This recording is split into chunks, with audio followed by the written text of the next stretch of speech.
Welcome back. My name is Jill, and in case you hadn't heard, yoga is life. Today we are exploring Tapas, the third of the niyamas. If you're anything like me, you hear tapas and think small plates, hummus. But that's not what we're talking about here. Tapas is often translated as heat, discipline, or austerity. And when we hear the word discipline, many of us have a reaction. Because discipline can sound rigid. It can sound like deprivation. It can sound like forcing ourselves to do something we just don't want to do. That's not the kind of discipline I'm interested in. The tapas I'm talking about today isn't punishment. It's not about pushing ourselves until we break. It's about cultivating the inner fire that helps us change. Think about a piece of clay. When you first shape it, it's soft. It's impressionable. It can be molded and changed. But it isn't particularly strong. It takes heat to transform that clay into something durable. The heat doesn't destroy it. The heat refines it. And that is a beautiful metaphor for our own lives. Sometimes the things that make us stronger are not the things that feel good while we're experiencing them. The difficult conversations, the early mornings when we'd rather stay in bed, the decision to stop repeating a pattern that we know isn't serving us, the commitment to something hard that we've said matters to us, the uncomfortable moment when we have to sit with ourselves instead of distracting ourselves. That is tapas. The willingness to stay with the heat long enough for the transformation to happen. This is a question I like to ask when I think about this topic. Why am I doing this? Because we can do the exact same thing from two different places. We can exercise because we hate our bodies, or because we care for our bodies.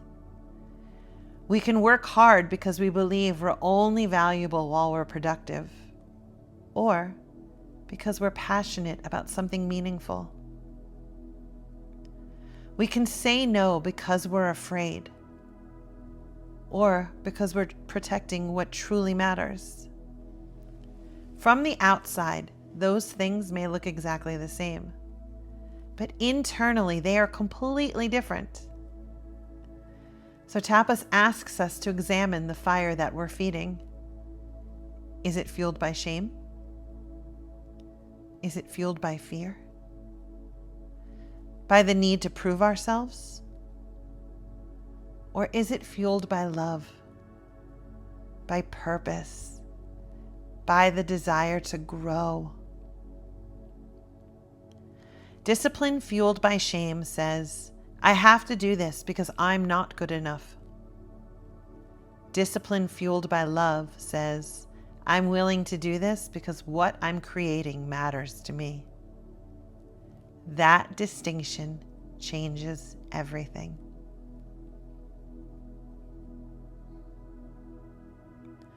One of the most valuable lessons Tapas offers us is learning that discomfort isn't always a sign that something is wrong. Sometimes discomfort is simply information.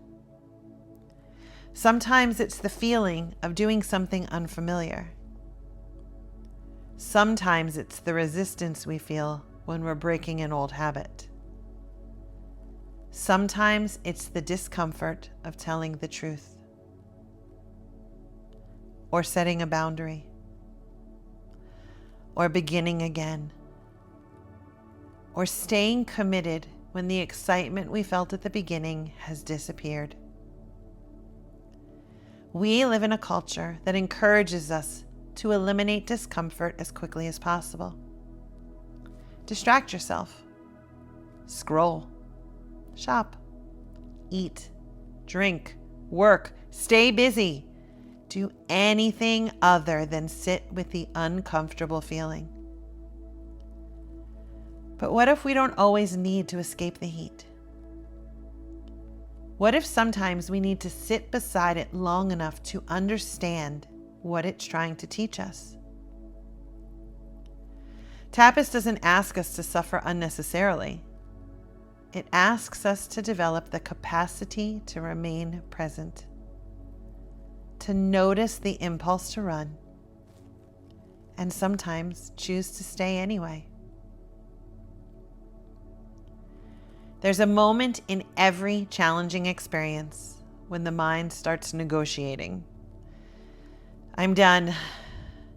This is too hard. I can't do this. Maybe tomorrow. And sometimes that voice is wise. Sometimes it is telling us that we genuinely need to stop. But sometimes, it's simply resistance. And learning the difference is part of Tapas. Maybe we don't need to make some enormous commitment. Maybe we simply practice staying for one more breath, one more conversation, one more attempt, one more day of keeping the promise we made to ourselves, one more moment of choosing the person we want to become over the habit that feels familiar. Transformation rarely happens in one dramatic moment. More often, it happens quietly, through repetition, through showing up, through choosing again and again and again, because that is discipline. Here's something else I love about Tapas. Whatever we repeatedly do, we are practicing. We're not only practicing when we're intentionally working toward a goal. We're practicing when we're procrastinating. We're practicing when we avoid difficult conversations. We're practicing when we reach for our phone every time we're uncomfortable. We're practicing when we keep promises to ourselves. We're practicing when we break them. Every repetition strengthens a pathway. Every choice teaches us something about who we're becoming. So Tapas invites us to ask, what am I practicing every day? Not what do I say I value, not what do I intend to do, but what am I actually practicing? Our lives are shaped less by what we intend to do occasionally and more by what we do repeatedly. Here's an important part of that metaphor that we sometimes forget. A fire needs oxygen, and too much fuel can actually smother it. We can become so focused on discipline that we forget about rest. We can become so committed to improvement that we stop appreciating who we already are. We can turn every goal into another opportunity to judge ourselves. That isn't Tapas. That's burnout. The purpose of the fire isn't to consume us. It's to illuminate us. Tapas needs balance. Effort needs ease. Action needs rest. Discipline needs compassion. We need enough heat to transform, but not so much that we destroy the very thing we're trying to nurture.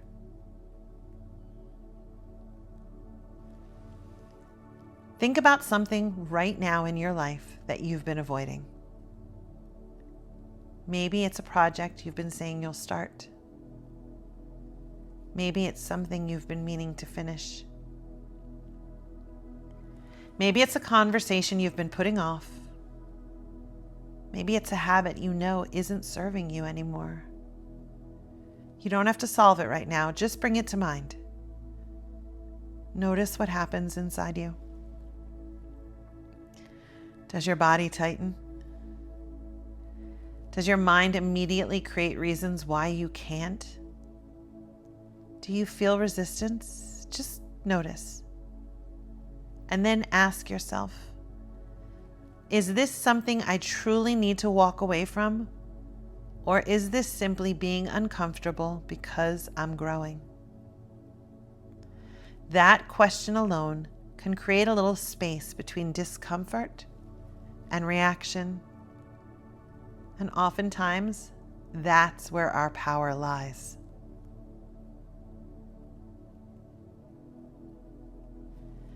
Tapas doesn't mean never quit. Sometimes quitting is exactly the right thing to do. Sometimes the most disciplined choice is to walk away from something that no longer aligns with your values. Sometimes the fire has done its work. Sometimes we need to rest. Sometimes we need to change direction. Tapas is not blind persistence. It is conscious commitment. It asks us to become curious about our resistance. Is my body asking me to stop? Is my mind afraid? Am I exhausted? Or am I simply uncomfortable because I'm doing something new? Discernment is part of discipline. We don't have to prove our strength by suffering. Let me say that again. We do not have to prove our strength by suffering. We demonstrate our strength by knowing what is worth staying for. Think of the things in your life that matter most to you. Your relationships, your creativity, your health, your spiritual practice, your work, your family, your own personal growth. None of these things flourish through intention alone. They all require tending. A garden doesn't grow because we once decided we wanted flowers. We water it. We pull weeds. We give it sunlight. We return to it again and again. Our lives are much the same. Tapas is the willingness to tend the things we say matter. Not perfectly, not every day, but consistently enough that something begins to grow. So maybe the question isn't, how can I become more disciplined? Maybe the better question is, what is worth my discipline? What is worth showing up for? What is worth being uncomfortable for? What is worth practicing? What is worth protecting? What kind of person are you trying to become? And what small choice today would move you in that direction? You don't need to transform your entire life overnight. You don't need to light a raging fire.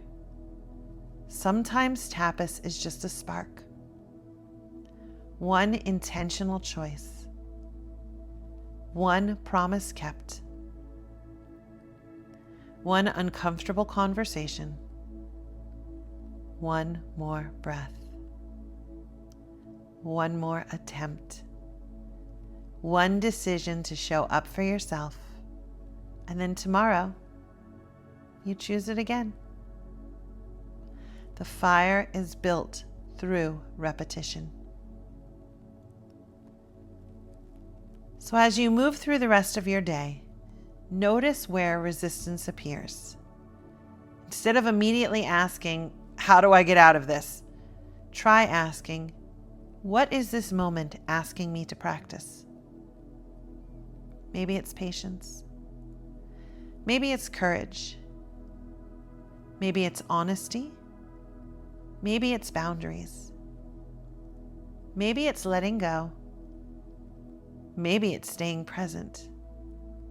And remember, your discipline does not have to come from believing you are not enough. It can come from knowing that what you're creating is worth tending.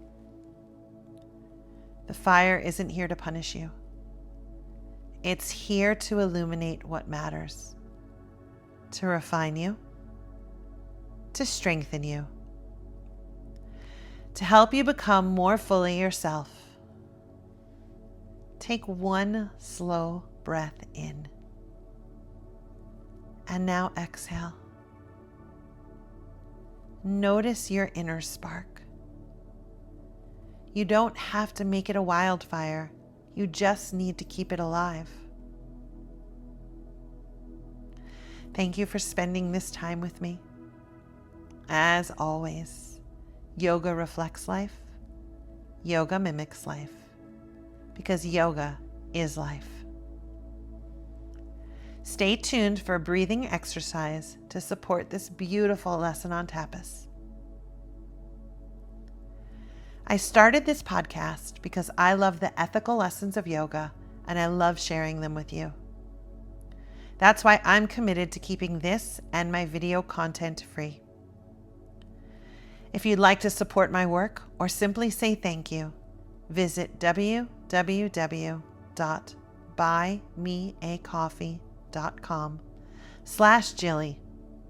Again, that's www.buymeacoffee.com/Jilly. You can also find me on Instagram at yogaislife_pod. Again, that's yogaislife, all one word, _pod, P-O-D. While you're checking out my Instagram, check out my new Yoga is Life merchandise. I have yoga tank tops, hats, and bags all available, with more items arriving every single week.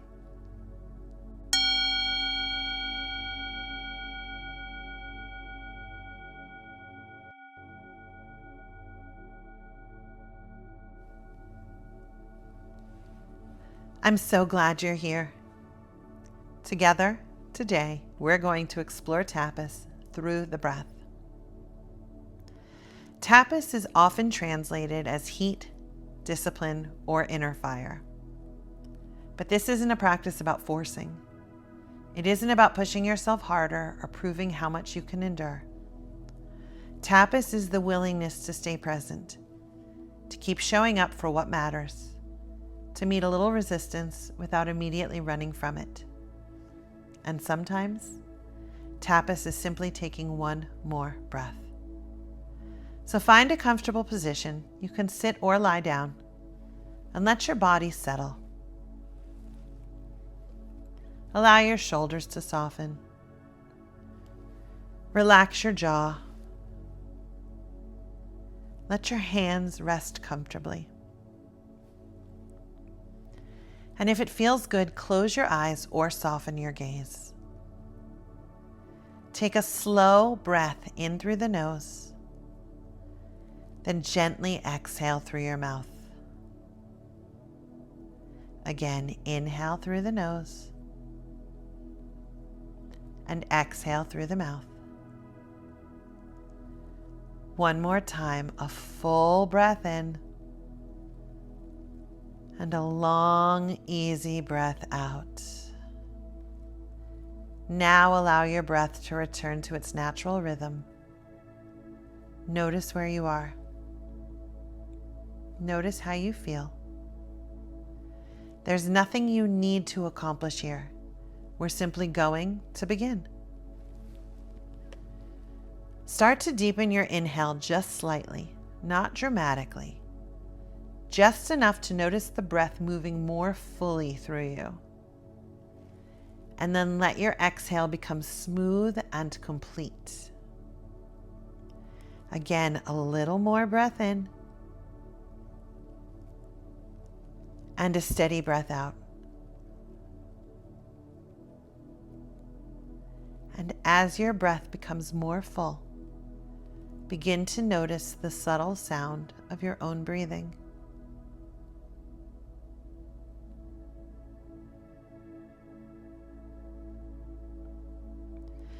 Gently constrict the back of your throat, as if you were trying to fog up the mirror, but with your mouth closed.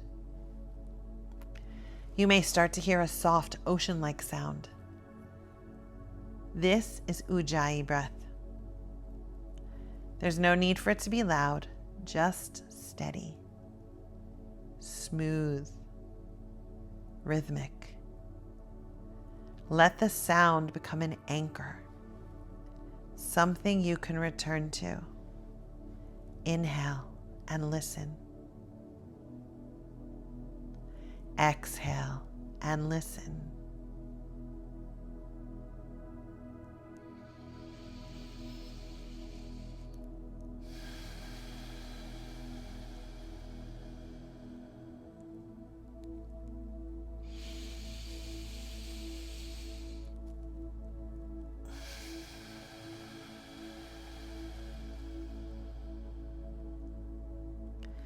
Imagine that your breath is a small flame, not a raging fire, just a steady flame, something you are tending. With every inhale, you give it oxygen. With every exhale, you keep it steady. You don't need to make the flame bigger. You simply need to keep it alive. Continue with this steady Ujjayi breath and begin to notice what happens when you pay attention for several breaths in a row. Perhaps your mind wanders. Perhaps your body wants to move. Perhaps you start thinking about what comes next, and that's okay. The practice isn't to eliminate distraction. The practice is to return again and again and again. Every return is an act of discipline. Every return is tapas.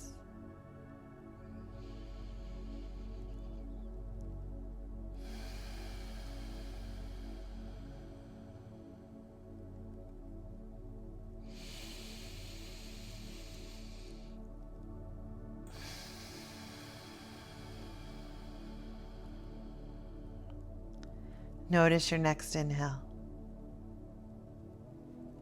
Then notice your next exhale. Stay with the sound. Stay with the sensation. Stay with yourself.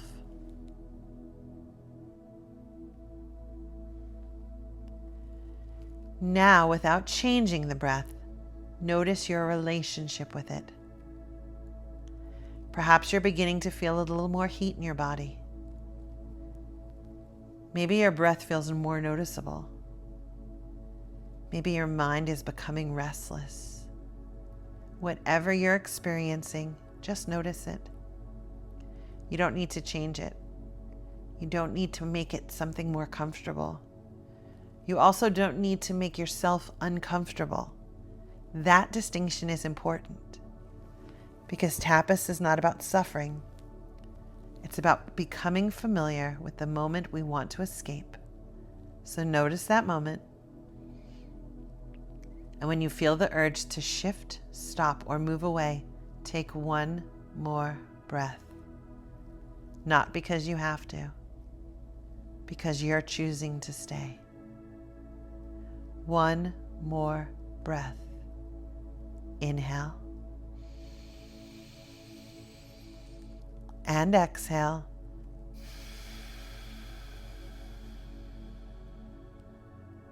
one more breath.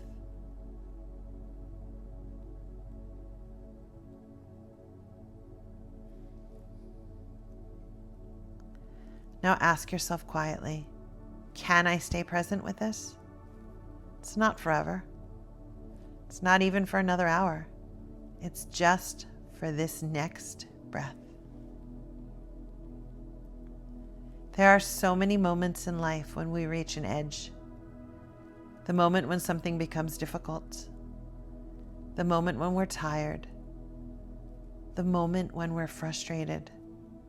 The moment we want to give up. Sometimes the right thing is absolutely to stop, but sometimes we are simply meeting resistance. And learning to recognize the difference is part of Tapas. So for these next few breaths, imagine you're practicing that distinction, not forcing it, not enduring it, simply staying curious. Inhale, I am here. Exhale, I stay present. Inhale, I am here. Exhale, I stay present.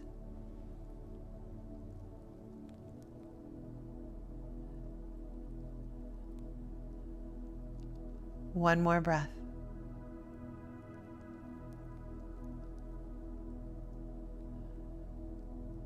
Not because you had to, because you chose to.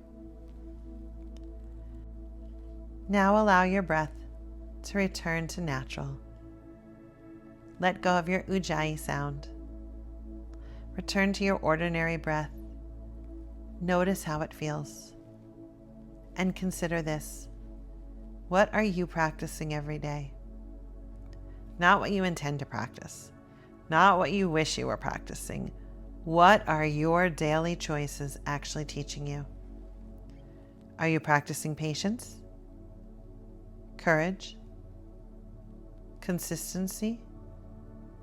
Avoidance? Self-trust? Rest? Boundaries?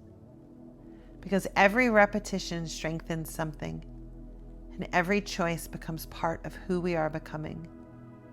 Tapas invites us to choose consciously. Bring your awareness back to the center of your body and imagine that small flame again. Notice how it didn't need to consume everything around it. It simply glows, steady, warm, alive. This is the kind of discipline we're cultivating. Not the fire that burns you out, but the fire that keeps you moving toward what matters. Discipline fueled by love. Effort balanced with rest. Commitment balanced with compassion. You don't have to become a different person. You simply have to keep tending what matters. So take one slow, deep breath in. Feel the fullness of it. And exhale completely. Let the breath soften. Let the body soften. Let the effort soften. Notice the warmth you've created. Perhaps there's a little more energy in your body. Perhaps there's a little more clarity in your mind. Perhaps you feel more present. Whatever is here, let it be enough. Tapas isn't something we leave behind when this practice ends today. It's something we carry into our lives, into our difficult conversations, into our unfinished projects, into habits we're trying to change, dreams we're afraid to pursue, and commitments we've made to ourselves. And when we meet resistance, we pause, take a breath, and ask, is this a moment to stop or a moment to stay? And if the answer is stay, perhaps you don't need to stay forever. Perhaps you just need to take one more breath. Take a deep breath in A complete exhale. Feel your feet, feel your hands, feel yourself here, present, steady, awake, alive. Carry that inner fire with you. Tend it gently. Protect it. Let it illuminate what matters. Thank you for breathing with me today. Yoga is life, and I'll see you soon.